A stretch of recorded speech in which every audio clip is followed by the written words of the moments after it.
For me, The Count of Montecristo is probably the best story ever told about revenge. And also it's a beautiful love story, and it's also about hope. But what fascinates me is also it's about this man who is obsessed by seeking revenge, that it eventually also eats him up from the inside. As an overall theme, I think that is important. I agree. I concur. No, I don't know how to word it differently. Really, I think you've hit the sort of very clear points of what this story is and why I think similarly it's one of the most epic stories, and I think you follow the character through this journey of revenge from the very beginning and feeling wrongfully criminalized for something he didn't do. And I think you can only imagine, obviously, feeling that level of vengeance sort of overcome you. And I think, Billy sort of said it perfectly. I don't know why I'm talking, really. Thank you. But it's also, it's not only that he's seeking revenge, he wants to avenge, but he also wants to do it in the most sophisticated way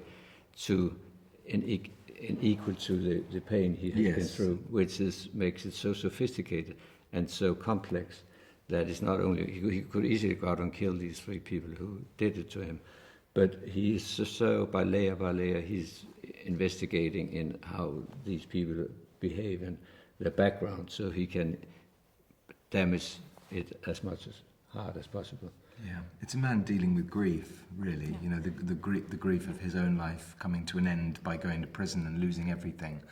And I think what's wonderful about the story, and especially about having the opportunity to do this over an 8-episode feature, it allows the audience and us as actors and Billy as a filmmaker to really explore and navigate every single intricacy of that said vengeance. And a lot of time passes in the story of the Count of Montecristo, and what's wonderful is having the opportunity to tell this story over time.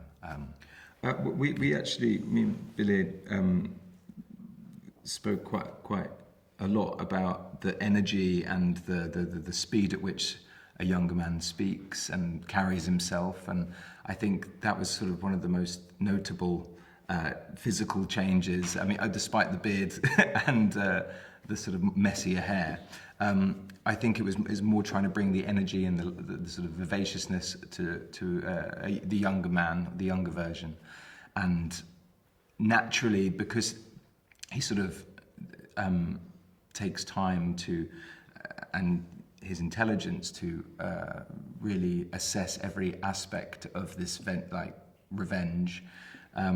I wanted him to be very slow and sustained and calculated as he gets older. So there was definitely a lot of talks about that. I remember a reference point that Billy gave me was The Godfather and Al Pacino being the younger man, and then you obviously, what is it, Godfather 2, where he's the Don, and the shift in him over that time, and the way in which he talks and the way he carries himself. So it was definitely something we explored together. First of all, there's a very strong narrative force in Montecristo, and it was, of course, already done by Alexandre Dumas. But I think the power of this story is that you have this very strong plot going on, but at the same time, the psychology, the interaction between the characters, and the psychology makes it very, very profound and very deep. And therefore, I think it's a universal. It's timeless. Yeah, how we made it accessible for a modern audience. I think you just tell the story as it is. I think what's wonderful about our retelling of the story is that it's not. There's so many subplots and there's so many sort of potentially background characters who all have such rich stories to tell equally. And I think, again, one of the great things about having the opportunity to do this over 8 hours as opposed to a 2-hour feature is you are able to sit with those characters and with each of those stories and each of those subplots and explore them. I mean, the original novel, it goes into great depth because at the time they didn't have televisions and people hadn't been to Paris before. So there's this ability to paint the picture in such a wonderful way.